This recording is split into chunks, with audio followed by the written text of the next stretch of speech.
আসসালামু আলাইকুম। সোমবার রাতে সাভারে এনসিপির সমাবেশস্থলে যে বোমা হামলার ঘটনা ঘটল তাতে ৪ জন আহত হয়েছেন। আমরা প্রথমেই এই ঘটনার তীব্র নিন্দা জানাই, যারাই এর নেপথ্যে কাজ করে থাকুক না কেন।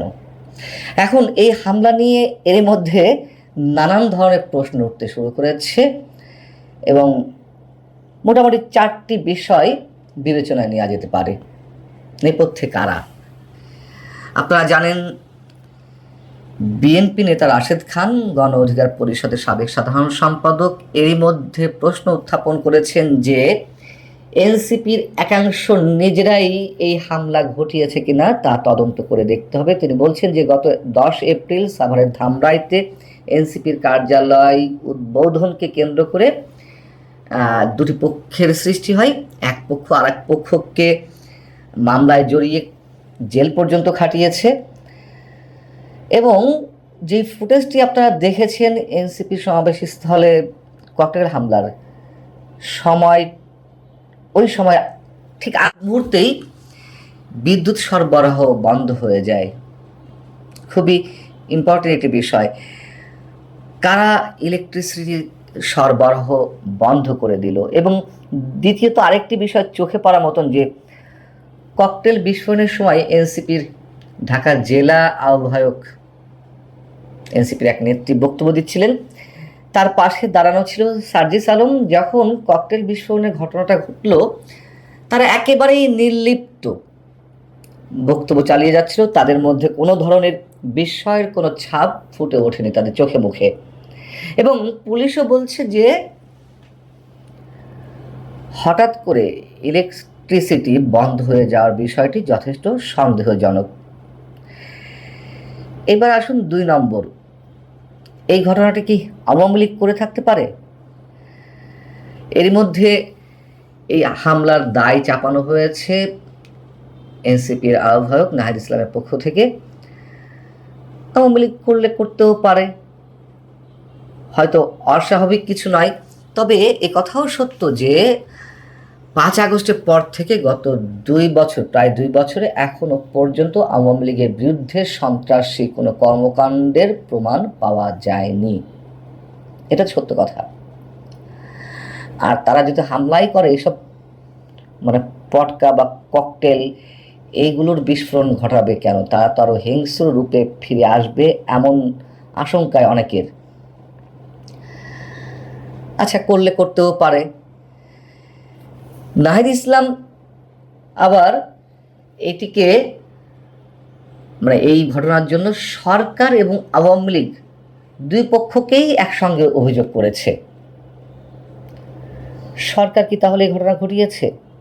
কিন্তু সরকার এই ঘটনা ঘটাতে যাবে কেন? মাত্র ৪ মাসের সরকার নিজেকে এ ধরনের ঘটনার জন্ম দিয়ে প্রশ্নবিদ্ধ করবে কেন? পরিবেশ অস্থিতিশীল করতে চাইবে কেন? আবার অন্য কোনো তৃতীয় পক্ষ কি এনসিপির উপর হামলা চালিয়ে ঘোলা পানিতে মাছ শিকারের চেষ্টা করতে পারে? সেটিও পারে, অস্বাভাবিক কিছু নয়। তার কারণ প্রধানমন্ত্রী তারেক রহমান থেকে শুরু করে সরকারের শীর্ষ নেতারা বা নেতৃস্থানীয় যারা রয়েছেন, নীতি নির্ধারক যারা রয়েছেন, তারা তো অনেক আগে থেকেই বলে আসছেন যে একটি শক্তি দেশে অস্থিতিশীল পরিবেশ সৃষ্টি করতে চাইছে। এবং সেই শক্তি কারা তাও আমরা জানি।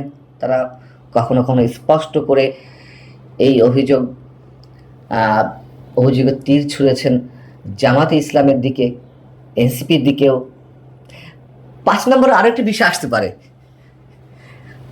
সেটি হচ্ছে এনসিপির পক্ষ থেকে এমন অভিযোগও করা হতে পারে, এখনো করা হয়নি, এই ঘটনার পিছনে ভারতের গোয়েন্দা সংস্থা রয়ের হাত থাকতে পারে। আবার কেউ কেউ বলছেন যে এনসিপি নিজেই এই ঘটনা ঘটিয়েছে, নাটক করেছে। তার কারণ তারা ইউনূস সরকারের মতন সেনাবাহিনীর নিরাপত্তা পাচ্ছে না। তারা এই মুহূর্তে পুলিশের প্রোটোকল চায় আরও বাড়তি এবং একই সঙ্গে তারা সেনাবাহিনীর নিরাপত্তাও চাইতে পারে। এই জন্য তারা বোঝাতে চাইছে যে তারা নিরাপত্তাহীনতার মধ্যে রয়েছে, তাদেরকে বিশেষ নিরাপত্তা দেওয়া হোক। এই প্রশ্ন তো উঠছে যে জুলাই উপলক্ষে তারা প্রথমে 64টি জেলায় মানে 64টি জেলাতেই পদযাত্রার কর্মসূচি ঘোষণা করলো, কিন্তু একদিন পরেই তারা জানালো যে গোপালগঞ্জে তারা পদযাত্রার কর্মসূচি করবে না। অর্থাৎ তারা আসলে গোপালগঞ্জে যেতে সাহস পাচ্ছে না। সাহস না পাওয়ারই কথা। গত বছর 2025-এ জুলাই অভ্যুত্থানের প্রথম বর্ষপূর্তিতে তারা যে গোপালগঞ্জে গেলেন, যে পরিমাণ প্রতিরোধের মুখে পড়েছিলেন এনসিপি নেতারা, তখন তাদেরকে কি পরিমাণ নিরাপত্তা দেওয়া হয়েছিল আমরা জানি। সেনাবাহিনী তাদেরকে প্রোটোকল দিয়ে সেখান থেকে সরিয়ে এনেছিল। বিপরীতে এই ঘটনাকে কেন্দ্র করে গোপালগঞ্জে যে হত্যাকাণ্ড ঘটানো হয়েছে, 5 থেকে 6 জন মানুষ নিহত হয়েছেন সরকারি হিসেবেই। এই বাইরে শোনা যায় যে আরও কেউ নিহত হয়ে থাকতে পারেন। সেই বিতর্কের মধ্যে না গেলেও যে সাঁড়াশি অভিযান শুরু হয়েছিল যৌথ বাহিনীর নেতৃত্বে, গোপালগঞ্জকে পুরো শূন্য করে ফেলা হলো, বাড়ি ঘরে কেউ ঘুমোতে পারতো না, সেই ঘটনায় কিন্তু কিছু হয়নি। যে মানুষগুলো মারা গেলেন, নিহত হলেন, তাদেরকে নিয়ে একটু শব্দটি এখন আর নেই। এই মানুষগুলো হত্যার বিচার কেন হবে? হওয়ার তো কথা নয়। তার কারণ তারা তো মানুষ নয়, তারা যেন শিয়াল কুকুর। তবে একটি কথা তো সত্য, নাটক হোক কিংবা সত্যি তাদের উপরে কেউ হামলা করুক, এনসিপি নেতাকর্মীদের উপরে, রাজনীতি সাংঘর্ষিক হবে এ কথা আমরা আরও অনেক আগে থেকেই আশঙ্কা প্রকাশ করে আসছি। এবং সাম্প্রতিক সময়ে আওয়ামী লীগ, ছাত্রলীগের পক্ষ থেকে এই হুঁশিয়ারিতে উচ্চারণ করা হয়েছে যে তারা আর চুপচাপ থাকবে না। যারা তাদের হাত কেটে নিয়েছে, তাদের উপর হামলা করেছে যে হাত দিয়ে, এই 2 বছরের নানান সময় সেই হাত কেটে নেওয়া হবে। এবং আরও অনেক ধরনের হুমকি দেওয়া হয়েছে। তারা আসলেই সেই হুমকি বাস্তবায়ন করবে কিনা আমরা জানি না, তবে করাটাই স্বাভাবিক। তাদের রাজনৈতিক কার্যক্রম যেভাবে নিষিদ্ধ করে রাখা হয়েছে, তারা বলছে যে তাদেরকে নিয়মতান্ত্রিক রাজনীতি করার পথ উন্মুক্ত করে দিতে হবে, নইলে যেই ঘটনার জন্ম হতে যাচ্ছে বা হবে তার জন্য তারা দায়ী থাকবে না।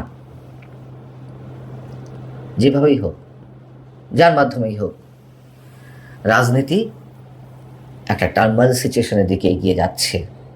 এটাই বাস্তবতা। ভালো থাকুন সবাই। আল্লাহ।